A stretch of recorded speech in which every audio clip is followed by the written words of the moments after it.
Salut les étoiles! Salut à tous. Alors aujourd'hui, on va vous parler de la crise de la quarantaine en couple. Donc pour nous, est-ce que c'est une menace ou une opportunité pour le couple?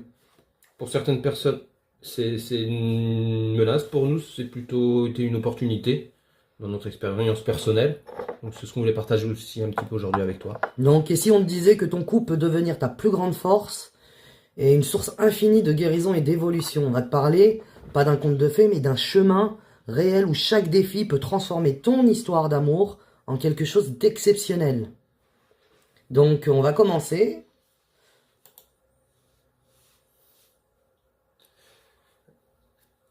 Donc la crise de la quarantaine, elle va être marquée par des remises en question personnelles et malheureusement, elle peut avoir des effets contrastés sur un couple.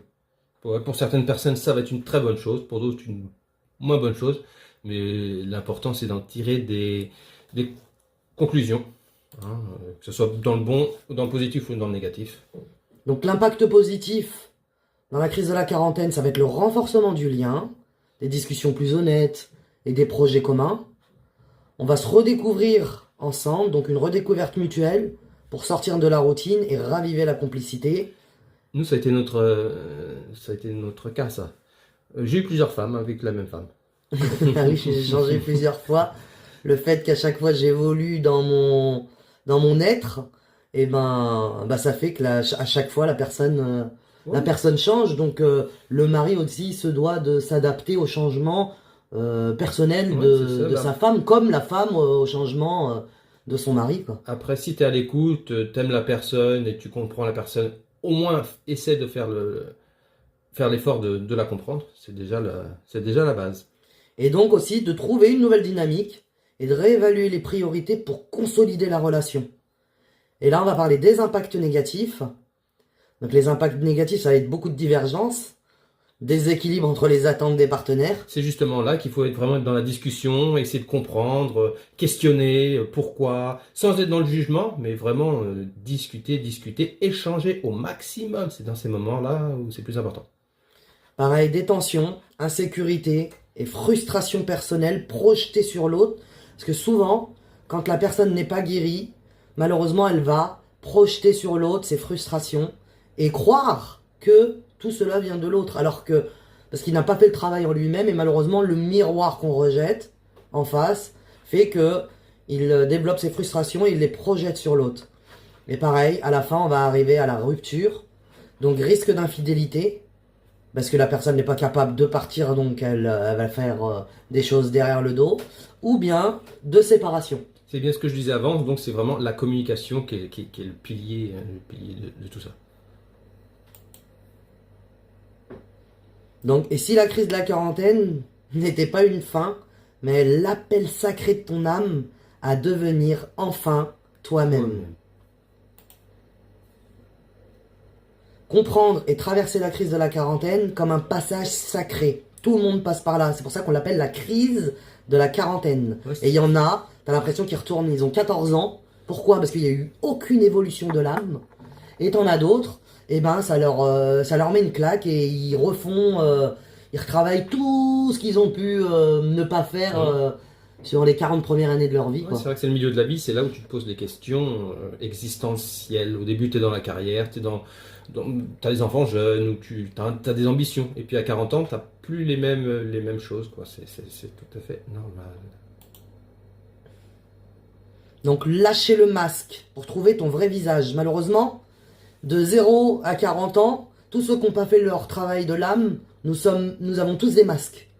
Donc à 40 ans, l'âme, elle va te secouer. Et qu'est-ce que tu appelles par masque, en fait? C'est le fait d'être conditionné par les parents qui t'ont éduqué d'une certaine éducation, certaine religion, certaine culture.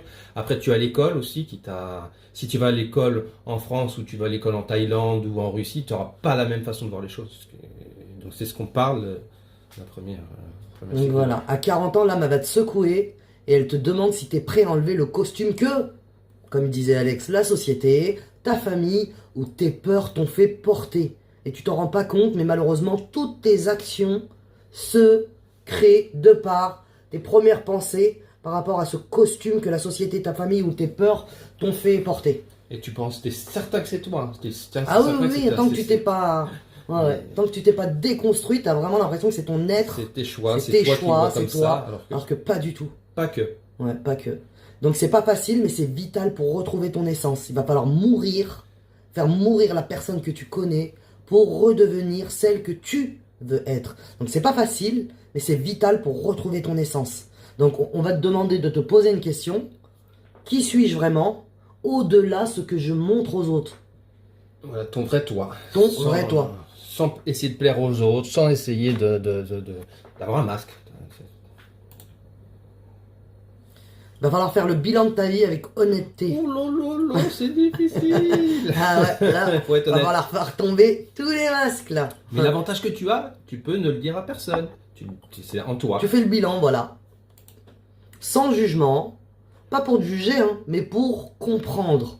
Donc la crise de la quarantaine, ça va être comme un checkpoint. Qu'est-ce que tu as construit? Est-ce que ça te nourrit ou ça t'épuise? Parce qu'il ne faut pas oublier, si vous voulez comprendre les secrets de l'univers, pensez en termes de vibration, de fréquence, d'énergie et d'information. Et c'est pour ça qu'on dit, est-ce que ça te nourrit? Donc, est-ce que ça te réénergise ou ça t'épuise? Donc, si ça t'épuise et énergétiquement t'es à plat, c'est parce que tu n'es pas du tout dans le bon cheminement. Voilà. Et malheureusement, avec l'énergie, bah, tu peux faire ce que tu veux dans ton cheminement qui n'est pas adapté à ton être et tu ne vas faire que perdre tu ne vas faire que de perdre de l'énergie. Et si certaines choses ne résonnent plus, accepte de les laisser partir pour en faire de la place à ce qui te rendra vivant. Et c'est là que tu vas retrouver de l'énergie. Reconnecter ton âme et ton sacré. Reconnecter avec ton âme et ton sacré. Donc, qu'est-ce qu'on disait? On n'est pas juste un corps ou un job. À cet âge, notre âme veut qu'on la reconnaisse. Donc ça, c'est la base des bases. Même si toi, tu ne veux pas, ton âme va te faire une crise de la quarantaine pour que tu ailles chercher cette reconnaissance de ton âme et cette connaissance de toi. Donc, prends du temps pour méditer, prier, ou juste pour te poser dans le silence. Cherche ce qui t'élève. Et ça peut être un livre, une pratique spirituelle ou une balade en pleine nature. Et c'est là que tu trouveras des réponses parce qu'il écoute bien ta petite voix intérieure. La petite voix qu'on n'entend pas mais que tu entends toujours à l'intérieur de toi, c'est celle-là ton âme, c'est celle-là qui te parle.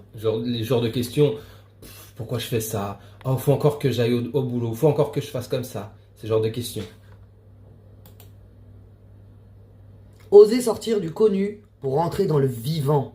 Et là, on va aller déconstruire tout ce qu'on a connu pour aller entrer dans l'invisible. Et dans l'invisible, il y a le vivant. Pourquoi? Parce que derrière l'invisible, il y a toutes les synchronicités, les opportunités, les lois de l'univers qui font que tu vas entrer dans le vivant pour pouvoir évoluer et faire évoluer ton âme. Donc ça va être un appel à changer. Et malheureusement, le changement, il fait peur, c'est vrai. Mais malheureusement, heureusement, pardon, tout est derrière cette peur. Mais cette peur, elle va être là pour te montrer que tu es là, frontière de ton vrai chemin.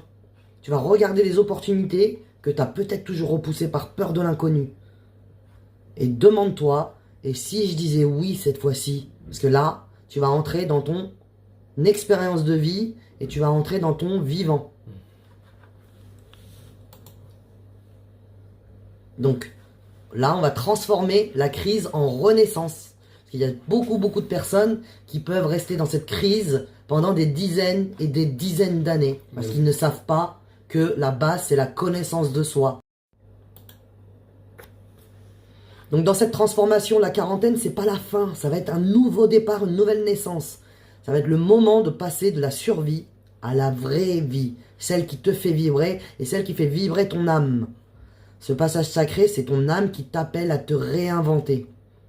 Et n'oublie pas, c'est dans les crises que naissent les plus grandes transformations. Regardez combien de fois il y en a, elles ont été divorcées et elles se sont reconstruites derrière. Il y en a qui ont perdu leur taf et elles se sont reconstruites derrière parce que c'est là où sont nées les plus grandes transformations pour l'évolution de leur âme. Donc la question clé à méditer, est-ce que tu es prêt à laisser derrière ce que tu as construit pour enfin devenir qui tu es vraiment? Salut les étoiles! Salut à tous! Alors aujourd'hui, on va vous parler de la crise de la quarantaine